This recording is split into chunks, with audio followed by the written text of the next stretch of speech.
the most important thing that I always tried to do was concentrate on the characters. Even before I would dream up the story, I would try to think, who are the characters? What are their personalities? What type of people are they? And why should a reader care about them? Why should a reader be interested in them? To me, the same thing holds for movies, television. You've got to have characters that the audience, the viewer, the reader cares about. Once you do that, making up stories is easy. Take even the Hulk, because I think this thing is devoted to the Hulk. Now, I wanted to get, originally my idea was to create a lovable monster. Sounds silly, and it probably was silly, but when I was a kid, I loved the Frankenstein movie, the one with Boris Karloff. I hadn't read the book. The movie was what really grabbed me. And I always felt that the monster, that the role that Karloff played, he was the good guy. He didn't want to hurt anybody. He didn't know what he was doing. The poor guy was taken from the dead. He had a brain slapped into him, and all these idiots with torches used to chase him up and down the hills, and he didn't know where to go or what to do. And I thought, I bet it would be fun to try to get a character who's kind of a monster, but he's really good. But just because he looks and acts like a monster, people hate him, fear him, hunt him, and try to destroy him. Okay, now that sounds kind of silly. So how do you make it realistic? How do you combine reality with fantasy? So I also loved the story of Dr. Jekyll and Mr. Hyde. I liked the idea of this good guy who turned into a real evil man, could turn back and forth. The original Morpha. And I thought it might be interesting if my monster, who I decided to call the Hulk, if the Hulk could also be a normal person who for some reason turned into the Hulk. So the reader would have a normal person to sympathize with, care about, and believe in, and also have the Hulk to care about. Now, how would I make that credible? How would I make that so the reader would be willing to suspend disbelief and imagine it could happen? I had heard the expression gamma rays somewhere. Now again, I have no idea what a gamma ray is, but it sounds very scientific. So I figured, okay, somebody is building a gamma ray bomb, it explodes, and the radiation, the effects of the bomb hit our hero.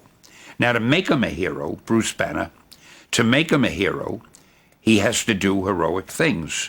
So in the beginning, there's this young boy, Rick Jones, I believe was his name, walking across the field where they were testing the bomb.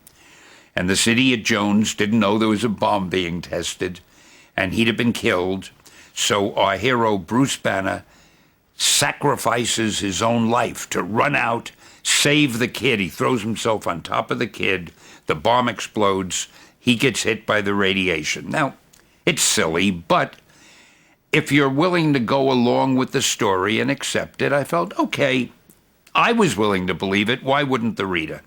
To me, the ideal hero is a guy that you feel could exist in real life.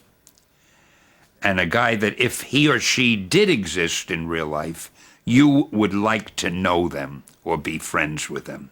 Then you've got the perfect superhero.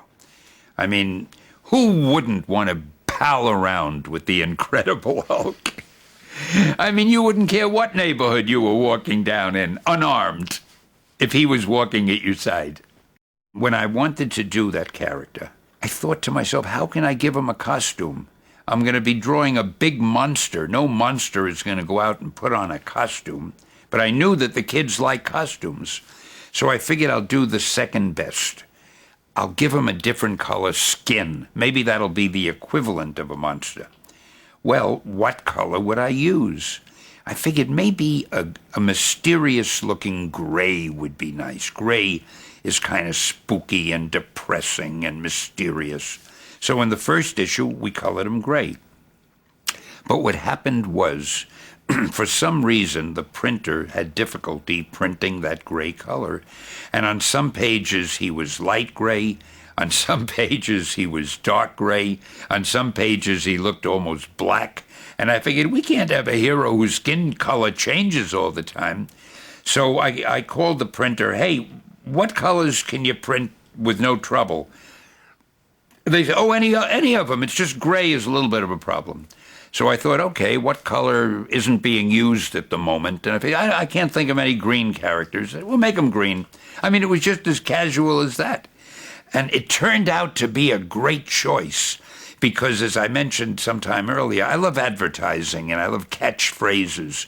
And by making them green, I was able to give them nicknames like the Jolly Green Giant, you know, the Green Goliath.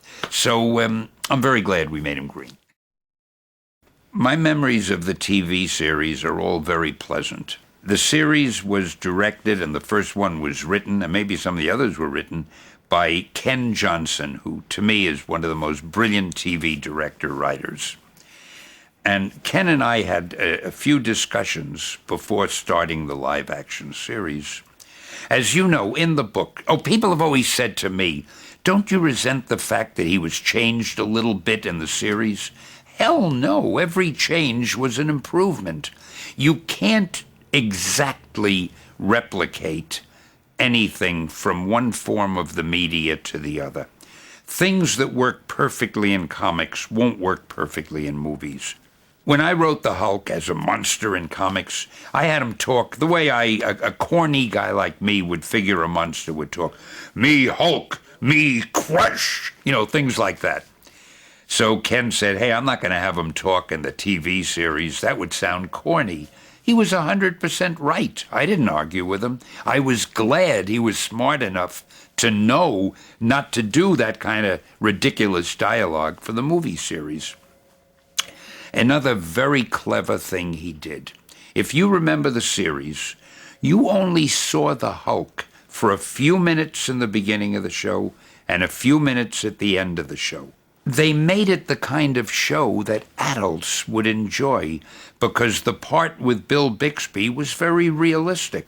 Here was a man with a terrible affliction. He went from town to town, and every town he'd meet a new girl. There was always a new romantic interest. It was a very adult show. Then, for a few minutes, at the beginning and the end, he turned into the Hulk. Even the adults enjoyed that because it was done realistically. The Hulk didn't talk. He was there, he did what he had to do, and they got rid of him real fast. And it just worked so beautifully. And it was because Ken was smart enough to know if you did an hour show with just a green monster running around, it would look too silly. But the audience, the viewers, would wait for those few minutes when he'd appear. And women loved it. They loved that shot of his shirt beginning to rip as his shoulder got bigger and burst through. For some reason, so many women have told me, oh, I thought that was so cool, And it worked. It was just, it was a fine show and a big success. And a lot of that was due to Ken Johnson's interpretation of the Hulk.